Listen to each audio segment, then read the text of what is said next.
Ladies and gentlemen, welcome to another episode, the inaugural episode of 3/5 of a podcast. This is a podcast where we hope to discuss things and politics specifically that relate to our people, African Americans, as well as the larger picture of black people all over this world. And my name is Teddy D. I'm happy to be one half of this show. You can find me at TheWhyNotPodcast as well as the Black Astronauts Podcast. And I'm honored by the other half of this collaboration, the homie whose idea this was, one half of the Brothers Lehman Sports Happy Hour from the Black Is Network, where you can find anywhere where great podcasts are distributed. None other than Mr. Jonathan Lehman. How are you, sir? Appreciate that, sir. Doing well. I can't take all the credit. You know, you definitely helped me think of this idea. Yeah. Well, you know, by the way you go into politics, very detail oriented. So, you know, I can't take all the credit for that. Yeah, and listen, man, shout out to collaborations, right? So that's right. So this is thank you for giving us a chance to just talk to you, be in your ears for a second. Here's what we're trying for in this podcast. We want to give to you a short show that hopefully will leave you more informed on at least two topics. We'll give you a little bit of the history, a little opinion, but the main part of this is for all of us to stay as educated as possible while we're trying to learn about politics, grow, and ultimately affect not only our local politics, but nationally. It can only help when we're more informed as a base, right? Absolutely. Yeah. And we also want to make sure, all of you out there, we want to be able to break it down so you can actually understand, fully understand, what we're trying to break down topic wise, because we know there can be a lot of jargon that you don't really understand when you're reading about politics. And we want to make it a little bit easier for you guys to understand what's really going on in this world. Like Teddy D said, especially for us in the black community. These are trying times right now, and we want to make sure we're all on the same page here. Yeah, man. And I don't see any downside to us all getting a little bit more educated. So absolutely, therein lies our goal. Let's go ahead and start the clock. So the first topic that we wanted to get into is one of those buzzwords that you hear a lot whenever you hear any type of a political coverage, any type of political coverage going on as far as shows, CNN, MSN, Fox News, wherever you listen to. And that is a term that has affected most, if not all, of the presidential elections that we've been a part of. I'm 34 years old. Or am I 35? No, I'm 34 still, right? Yeah. yeah, we'll go with that.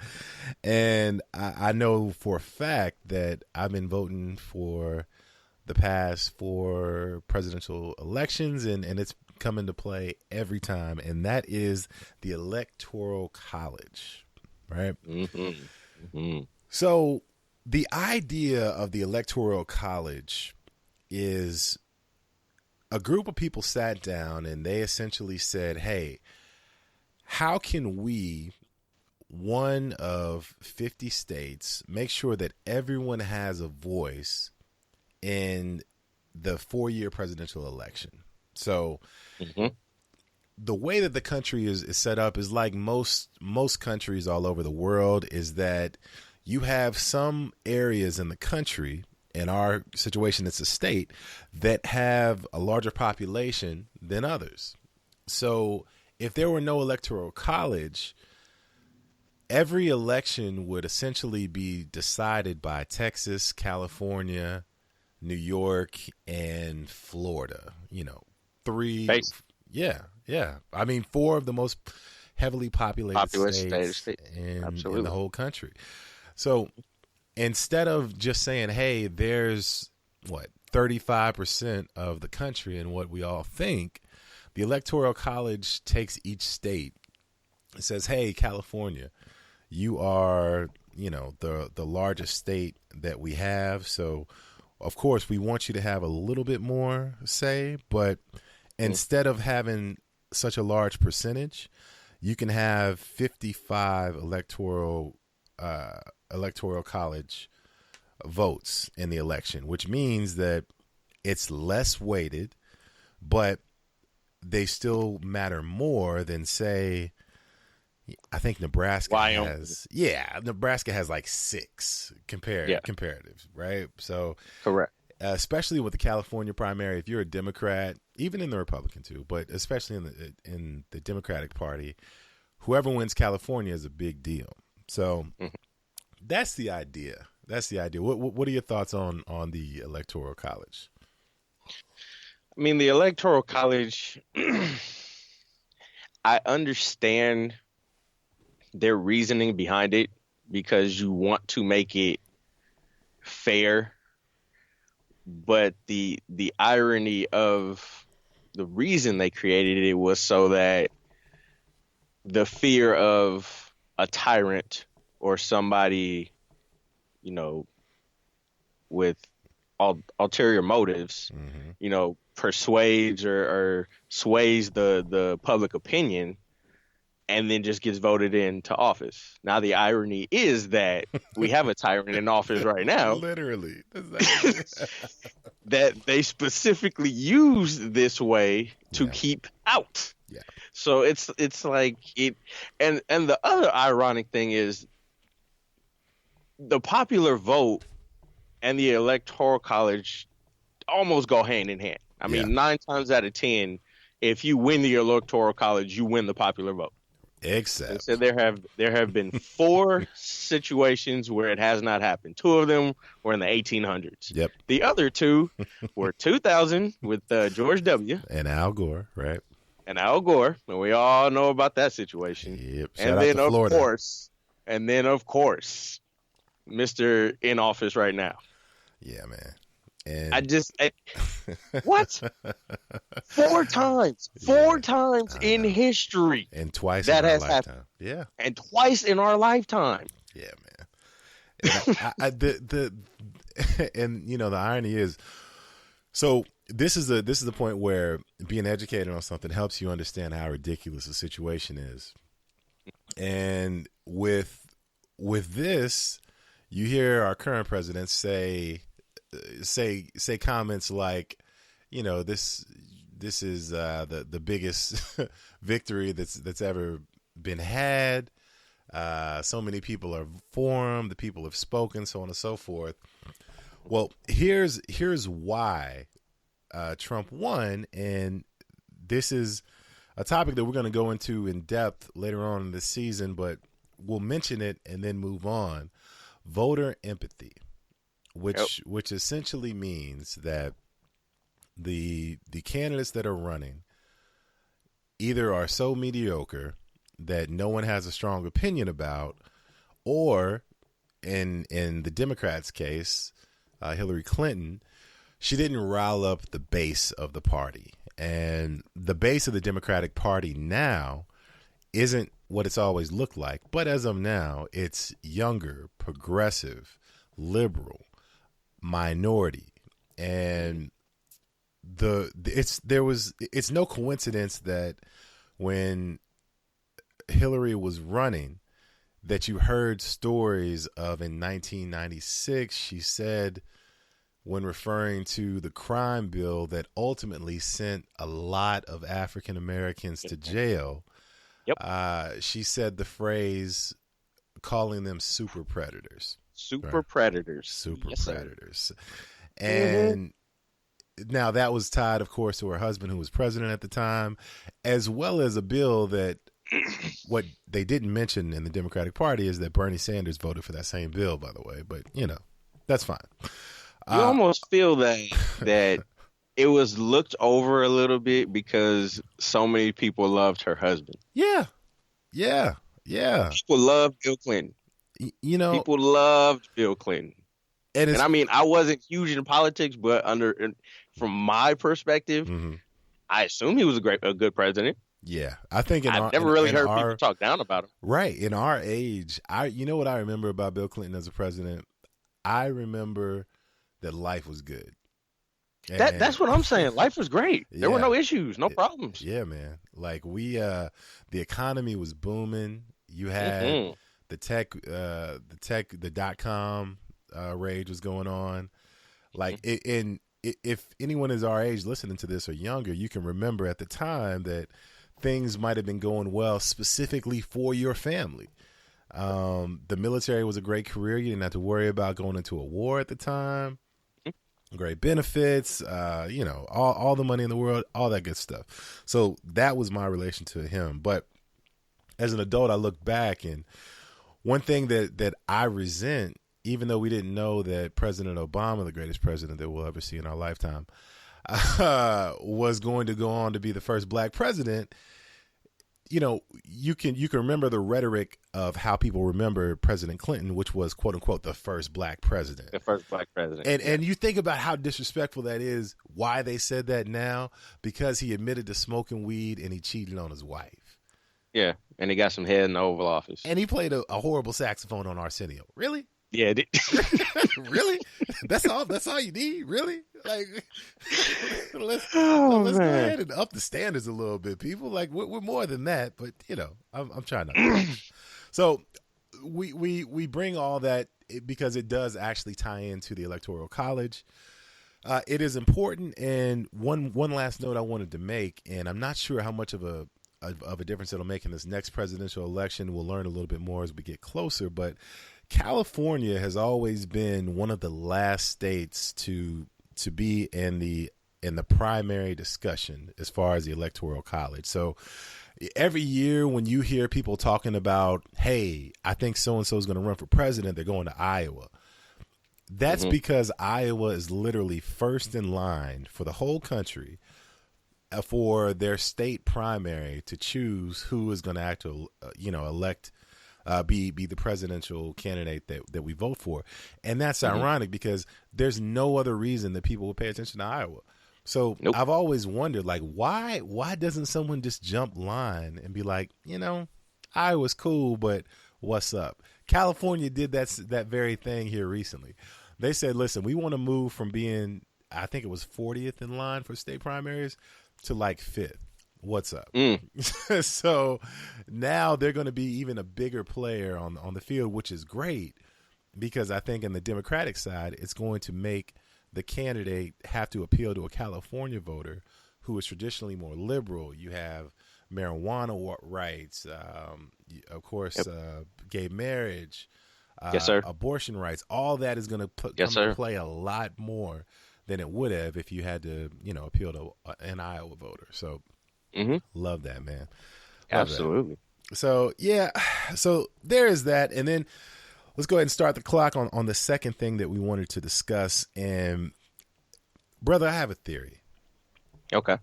You and I were texting back and forth trying to decide what topics to really discuss with the people.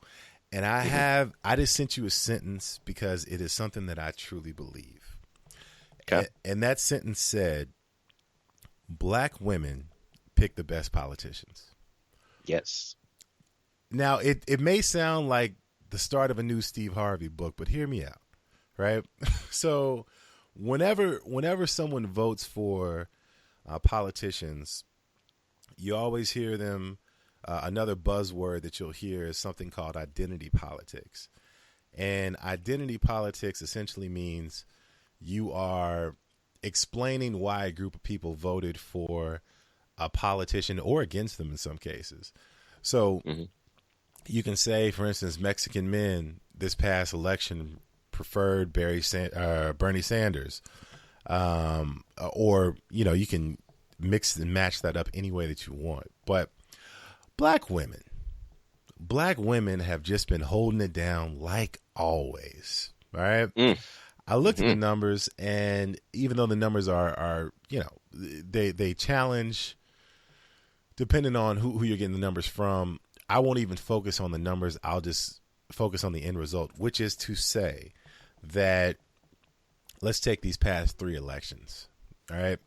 These past 3 elections, black women for a presidential candidate have voted for Hillary Clinton and by extension, Tim Kaine, and President Obama twice. Mm. Now, I think it's well documented. If anyone has ever heard any show that you or I have done, how we feel about black women, Absolutely. we love them, defend them. Love them. I mean, what Absolutely. you know, I'll be on the front lines. I described it to my friend as I will be there with the foam finger that you see at sports events saying "Go Black Women." Like y'all are the best. Let me tell you something. Man. Black women are the most discriminated Yep. person in the nation. And Number all one, because they're black. Hold it down. That's all they. That's all they do. Number one, because they're black. That's just number one. Yeah. Number two, they're women. Yeah. So they already got 2 strikes against them. Yeah. And then you peek through the window. I mean, so many black women are single moms, and now being a dad, Jesus. I see how hard that shit is. Yeah. My God, man, I'm just like as somebody who grew up and now is raising a child in a 2-parent household, it's hard enough with 2 parents. Right. I can't imagine doing it by myself with like 2, 3, maybe kids. Oh no, sir. And not only are they doing it, they're doing it well. Yeah, they're doing it well. Exactly. How? Exactly. Because because they're so discriminated against, they in turn are the strongest people in this nation. Because they have to deal with so much from so many angles. Yeah, man. I mean, out here in Cali, black women can't walk through the mall without getting hollered at like 25 times. Yeah, yeah.